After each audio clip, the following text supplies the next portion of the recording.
Hello, my name's Calvin, and this is the tech I missed, and this is Bessie. I guess I can call her Bessie. She's a big cow, very heavy. But as I said before, I needed to get this out of storage to get a replacement disk for the boot disk for my old Macs that was no longer working because I didn't have another one. So I got this out and made a boot disk, and then I'm going to put it back away because I have really nothing to do with it right now. Maybe sometime in the future we'll go over it, take it apart, and maybe clean it up. Maybe find some beige paint or something. Whatever. In any case, so this is going away for now. What we're going to do is I'm going to, since I have the disk, I'm going to get all the parts that I've been waiting on for the Macintosh Classic, and I'm going to fully recap the analog board, and then we are going to test it with the disk that I got. So now we'll know for sure whether or not it works without the the built-in ROM operating system. And yeah, so we'll do that, do a quick recap, hopefully it's quick, and test it out, put it back together, and we should have a good, decent, finished, working Mac Classic. So let's get to it. Okay, so I've got all my capacitors here. As you can see, some of them are not super close to the originals, but what can you do? Kind of difficult to get original capacitors on stuff this old. I tried to get the dimensions as close as possible, but it is what it is. I'm not too concerned with it. Anyway, so I failed to write down the capacitor values. Just wasn't thinking. So I do have print out here with all of the capacitor values on the schematic. So I am going to get busy getting these new capacitors on this analog board here. And then we, or me, or I, or we, whatever, I am going to put it back in. And as you can see, I took rather than take the piece off of the screen, because I wasn't comfortable with it, because I don't know a lot about CRTs, and I didn't want to screw something up. I thought it would be better for me personally to just unsolder the wires that were connected to it, and then I'll solder them when I put it back in. I mean, they're color coded on here, can't really go wrong. So, I mean, the colors are written.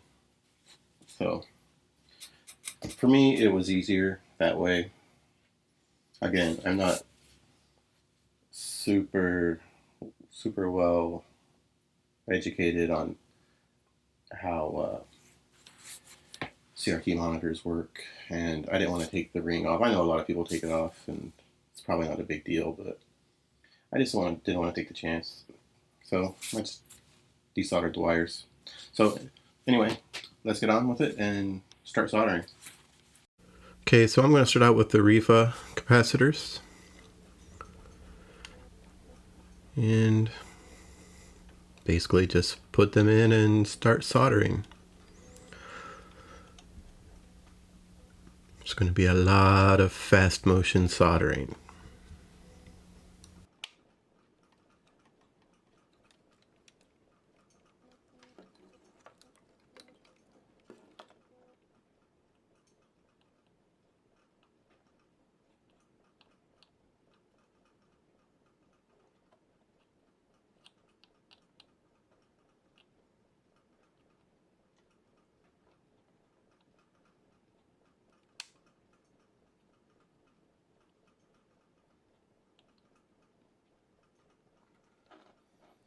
And here we go.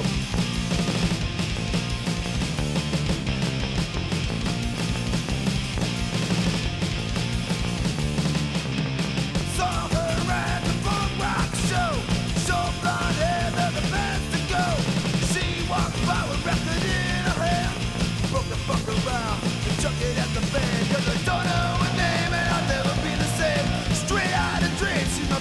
zigzag way, and I don't know when then I'll never be the same. Straight out of dread, see my big zag way. Whoa, yeah.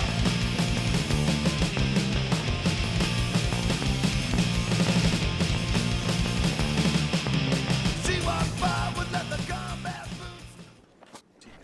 boots.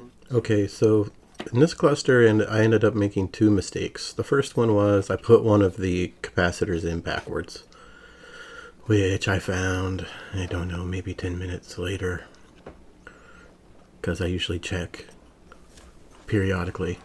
And another one was I used the wrong size because I was using the wrong schematic. I was using a schematic for a different revision of the board. So I ended up having to look up the correct revision of my board, and luckily there was only one capacitor that needed to be changed. Other than that, it was fine.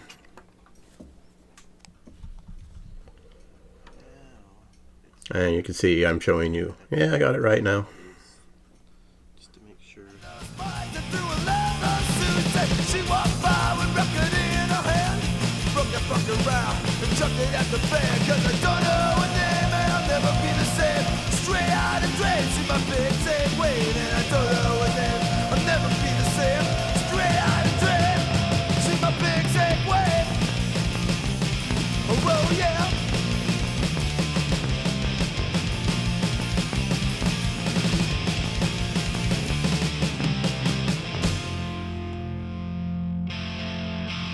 She walked by with that record in her hand. She pulled that 7-inch out and chucked it at the band.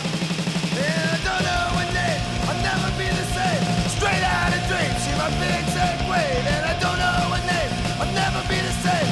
Straight out of dreams, she my big zag wave.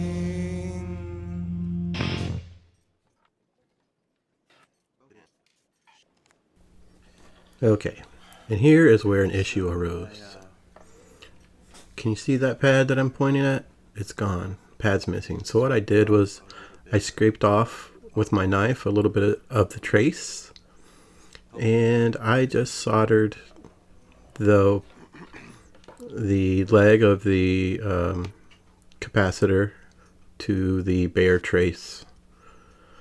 It worked fine. I think I ended up actually having to put a little piece of wire, a piece of a capacitor leg to connect them, but yeah, I can put it, that's me holding the leg piece there and then clipping it off. It worked out fine. I'm testing it.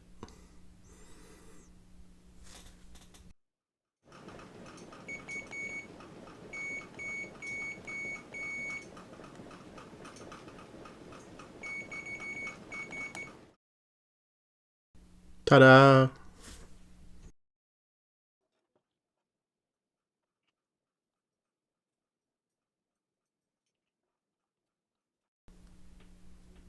And this is where I found out I had the wrong size capacitor, the wrong schematic. That was the only one that I had to change, and I'm just loosening up the solder and pulling it out.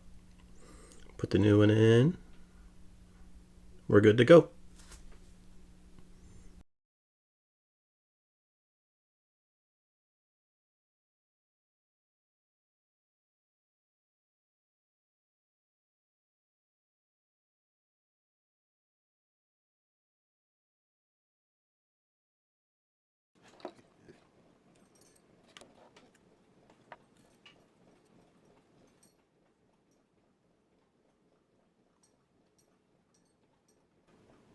I decided to put some thermal compound on these ICs.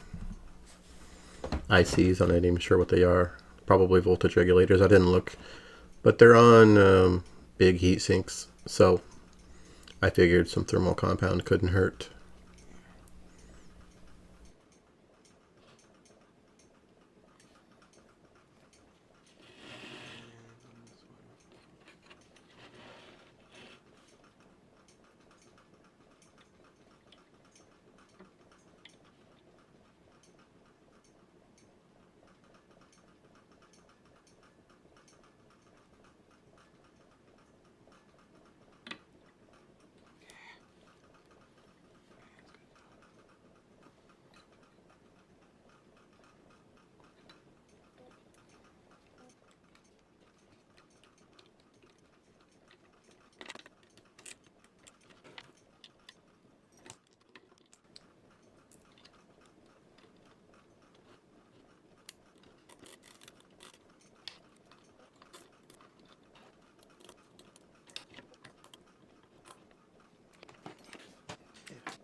And here, my friends, are some of the old capacitors.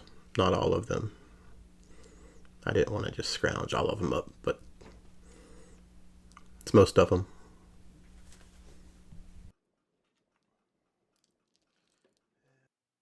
Alright, now it's time to put this bad boy together. So, I've got the chassis here with the fan and the floppy drive, and we're going to put the analog board back on it.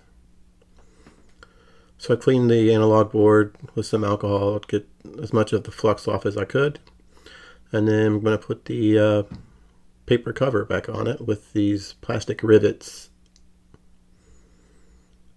Pretty easy to put on. They're just like a regular rivet if you know how to use a rivet gun.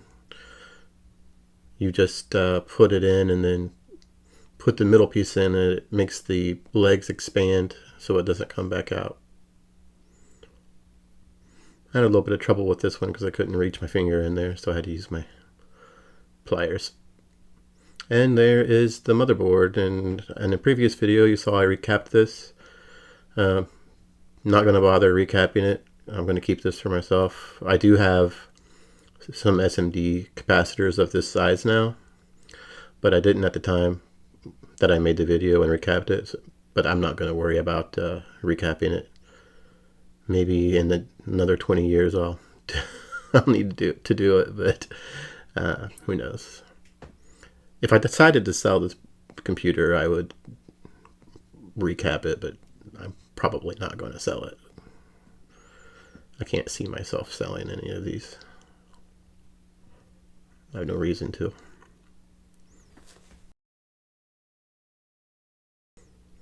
And now put the RAM module back into it.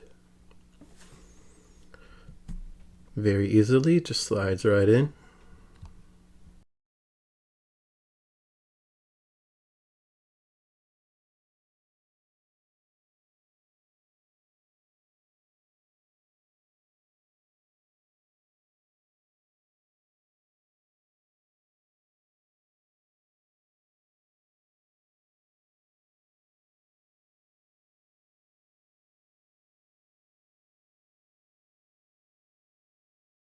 And now I'm just going to give it a quick test before I put the cover on it, just to make sure it's booting.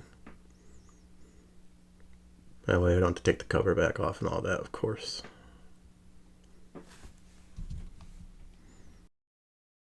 So of course I'm just going to flick it on real quick and sit back and wait in case it explodes.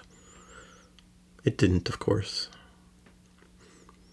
But it's taking a long time to boot, and I'm like, what is going on here?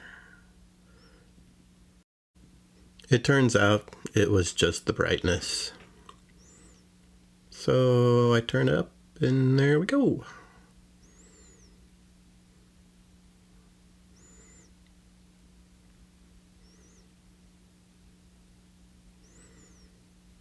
All right.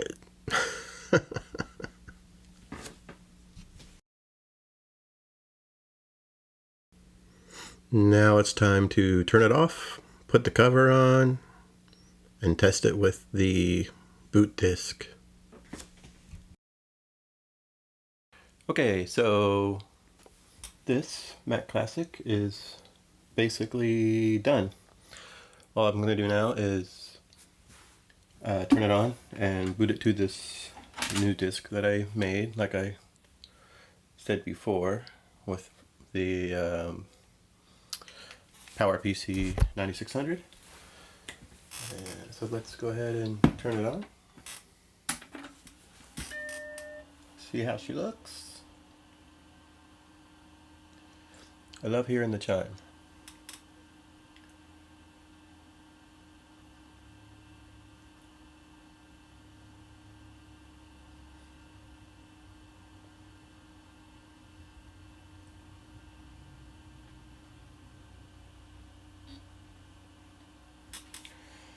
Disk in, if that works. The screen's got a little burn in it, but It's not too bad.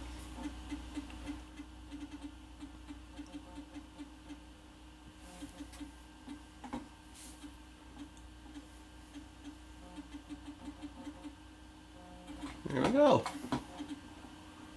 All right. Need to adjust the settings here a little bit, but I put my tools away, so I'll do it later. Need to move the screen over a little. But yeah, so cool. Got it working. Oops.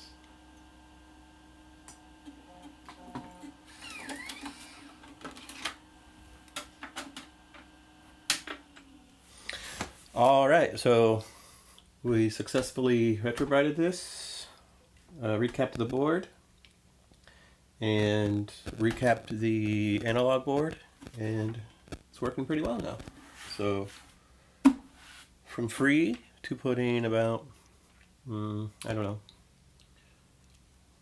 $20 in it and some time, we got a nice working Macintosh Classic. So pretty cool. I really don't like that burn, but what can you do? So anyway, once again, thank you for watching, and I hope you enjoyed the video. If you did, please give me a like, subscribe, leave some comments. Comments help me, and that's it. I'll see you next time. Thanks for watching.